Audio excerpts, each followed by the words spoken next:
Welcome back. I hope you enjoyed our video on QGIS user interface, and this is exactly where we left off, so let's continue. In this video, we are going to see how we can add data, create projects, and at the end, create a map. So we are going to go from this blank map view to something like this, then this, then this, and this. How do we add data to QGIS? Remember, we said you can add data in various ways. We could either come to layer, open up our data source manager, and then we can see we have our browser here, just like we had it right here. Everything is the same. So we can still navigate our drives and online based providers as well as databases.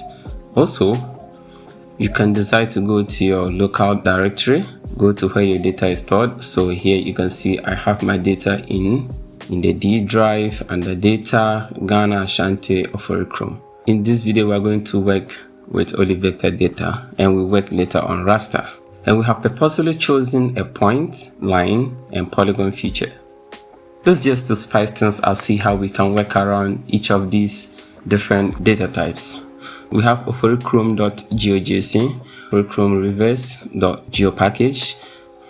So you can select all of them, pick it up, and just drop it. So you see we have our oforicrom towns point layer, oforicrom rows line layer, oforicrom reverse also line. Then we have oforicrom water and oforicrom itself being our polygons. These are the 4 colors and symbols that are assigned, and usually we will want to modify these and style them differently so our map will look very appealing and informative. Before we do all of that, let's create a project. Now, to create a project, you simply go to our project menu and go to save, or you could use the shortcut Ctrl+S.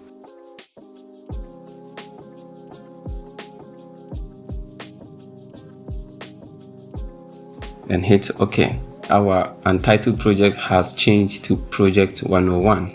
So if you have no title specified, it's going to display your file name as the project title. So let's go to project, properties, and in here just a few things. So you see this is our project file. It shows the directory to which is saved. We are going to come down to project title and say this is P101, project 101. Hit apply and OK. And you see now we have P101. Let's see how we can start to modify the symbols and colors. So let's start off with the oforicrom towns.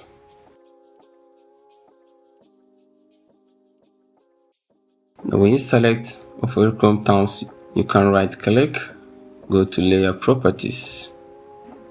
And in here we have information about the layer, its source, and symbology. This is where our focus is on. So you basically come to the symbology to change the symbol. You can see we already have predefined symbols here, and you can as well customize the color, the opacity, the size, rotation, etc. So let's try a predefined symbol. So we could select default .black. If we hit apply, you see that it's shown here, but it's so big that we might want to reduce the size. So the color is black, opacity 100, then the size is 4 millimeters. So let's try to reduce this by half. Hit apply, and now that's better. So you can hit OK. Alternatively, we could just come over to open the layer panel star or F7, and we'll have access to the symbology here. After changing the symbol to the point layer, what we can also do is to add labels. So these are towns, but we cannot be so sure which town is this and which town is that until we have labels depicting that. So how do we show our labels? Same way, you could come over to ABC, which stands for labels, or you could also go right click and go to properties, and you still have access to the labels. So let's click on labels, and at the moment it is set to no labels. That's how come nothing is showing. So click on no labels and you choose single labels. Once you click on single label, it will automatically run through your file, look at the attributes, and pick up the most appropriate field that is likely to be the labels for your layer. And in our case, it is community. You see, when you say single labels, you have to specify what value. To make this more understanding, let's look at something else before we come back. This is called the attribute table. So when you select a layer, you could go over to remember this toolbar, the attributes toolbar, and we could hit the attribute table. It shows you the information about the layer. So we have the field ID, object ID, we have community, etc. The community here is the field for all of these values. Okay, and these are the names of the communities or towns that we have. So the attribute table is details about the layer in a table form for your easy understanding. Now you see that if we click on this drop down, we could change from community to source. But it's not necessary. I'm just trying to say that in case you try to display your labels and it gives you something you didn't expect, you could come to your value and choose the appropriate field that should display what you want to be displayed. Now, what else can we do aside just displaying the names? We could play around with it. Maybe we could change the font. You can browse around and choose any font that you like. Let's do Arial. You could decide to make it bold, and you can increase or decrease the font size per your liking. So we just leave it at 10. This is looking pretty good for now. So let's switch to the roads. Once we have roads layer selected, we could just double click to open the properties. And under symbology, we have the default symbol and color that was assigned to it. Just the same thing with the point layer, we have predefined styles that we can pick up from here. So for the purposes of this video, I'm just going to select topo main road. This is looking so wide. Let's send it to 0.6. And this is still looking pretty bad. So what we can do is reduce the width even further. 0.26, hit apply. And this is better. And we're going to do the same for Oforicom Reverse. Select it, double click, open properties, go to symbology. And here, guess what we are going to use? We scroll down and use simple blue. This is because this is a stream or a river. So we have to use the appropriate color, which is at least blue. And let's reduce this to maybe 0.2. So we hit OK. All right. So now all we have to work on is the polygons. This the Oforicom waters. Let's select it, double click, open symbology. Let's scroll down, and here we have simple blue fill. So if you select it, apply, and OK. Now don't forget that you can always play with these colors. You can pick up a default or predefined style, and yet you can modify it to how appropriate you want it to be, and hit OK. Now you see the color has changed. Lastly, we are going to touch on Oforicom. This is the district itself. So we select it. You see the color of the roads and that of the Oforicom boundary itself are almost the same, for reasons such as there's color conflict, and if we try to twist it a little, we see that we'll be arriving at something more spectacular. So let's select it, come over to our styling, click on color, and let's try to put this to maybe light green. So let's come to our wheel, turn it over to green, and we can try to reduce the strength. So here's one last thing we have to touch on. You see, when you look at the labels for the points where they run into the highways, you find it hard trying to figure out what letters we have. For instance, here you can see because of the highway interference, we cannot see clearly what these letters are. So how do we resolve that? So let's select our point layer, hit on go to properties by double clicking, go to labels, and we could use marks, but for now Let's use something different. Let's come down to buffer. Depending on your specification, it draws your specification in terms of size and color. It draws a boundary around your text label to prevent any other thing from running through it. So you just have to select text buffer. Let's reduce this to 0.5 and let's apply. Remember, our color is white, okay? You see now it has given us a little touch to the text that we have. No matter what zoom level you are still going to be able to figure out what each of this is trying to communicate.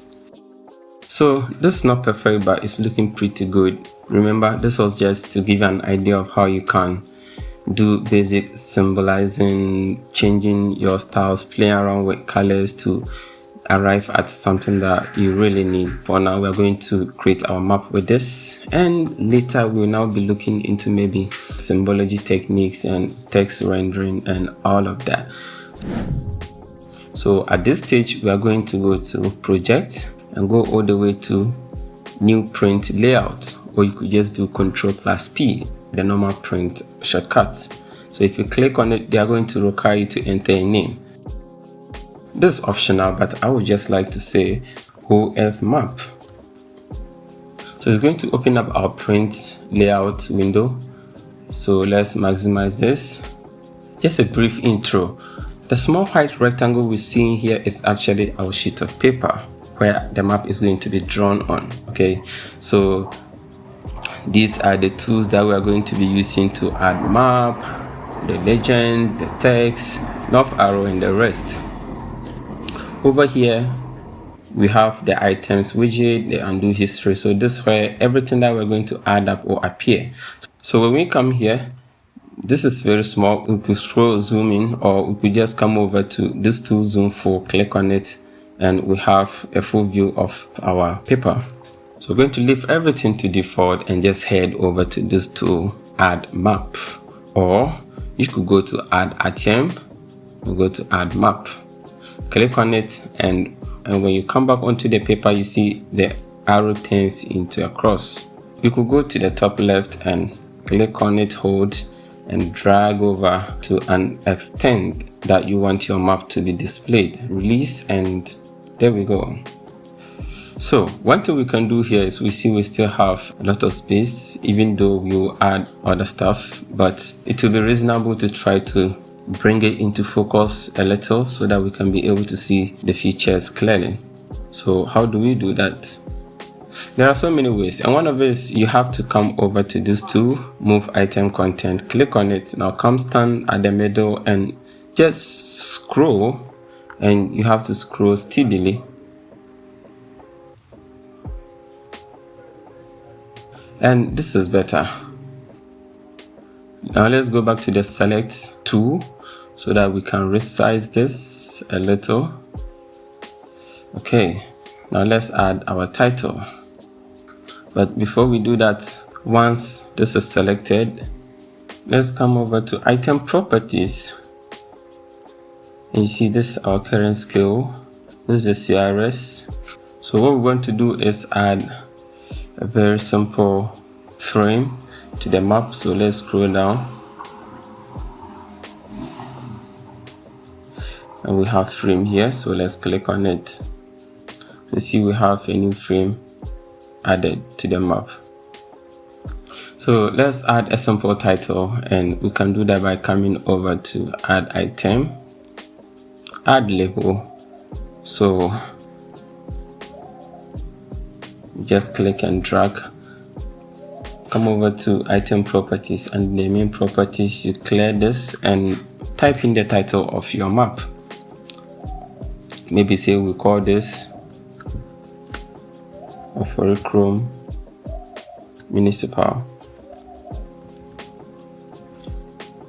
Now let's scroll down a little, and under appearance, you see this looking very small. So we will come to appearance, click on the drop down, and let's increase the font size. This is looking better. You could also adjust the alignment, however you want it. And if you want to change the font style, let's click on font, and we could change this to Arial and bolding it. So let's go back. You can also pick this and place it wherever you want it to be. The next thing we are going to add is the north indicator. So let's come and hit this arrow and draw it over here. If you want to change it, you can come over here and have access to very different arrow signs that you can use. And next we are going to add our legend. So let's come and click on legend, and we are going to put it right here, this spacious area. Now let's come over here. This is looking so tiny, and there are a lot of things that we can do with it. For now, we're just going to add a title. So let's say this is key. So let's give it also a small boundary or frame. So we're going to scroll down and click on frame, and we can move it around and place it somewhere here. Okay. Now remember that all of this that we've been doing, we've not saved or committed all these changes to the project. So let's hit on save to make sure everything that we're doing is saved to the project. Now let's add our scale. So before we add our scale, let's select the whole map, come over to scale. We see this is at 41,109. So let's just change all of this to 40,000. Now let's come over here and click on scale. So let's draw our scale bar at the bottom here, and there are a couple of changes that we can make to this, but for now let's just leave it to the default. Let's drag and drop it here. Pretty good. So we're trying to make this as simple as possible. So basically we've added all the key stuff that needed to be on the map. This is our map. We have our title, our north indicator, our legend, as well as our scale bar. Now there are a couple of things we could still do, like adding an insert map, coordinates, changing the labels over here, and other few stuff. For now, this is just an idea of how you work around with the print layout. So we are going to have series of videos coming out to tackle specific issues regarding the whole mapping process or cartographic design in the QGIS environment. So after all of this, let's save the project and now export this view. So you go to layout. There are two key ways. You could either export as an image or PDF. So I'm going to go for image, at least for now. So now we are going to call this OF map, and it's being saved to the directory where the project file was saved at. So we have projects QGIS intro 101. So OF map, that's pretty good, and the format is going to PNG. So we'll click save, leave all of this to default and click save. So we just give a few seconds and it's done. So you can click on the link to go to your directory and open it up. So this is looking good, right? Congratulations on making your first map, and stay with us. We're going to bring series that are going to talk on a few more stuff. Please comment down below, like this video, and subscribe to my channel, and make sure you stick around because we are going to bring in series of videos to build up upon all of these stuff that we've been doing all along.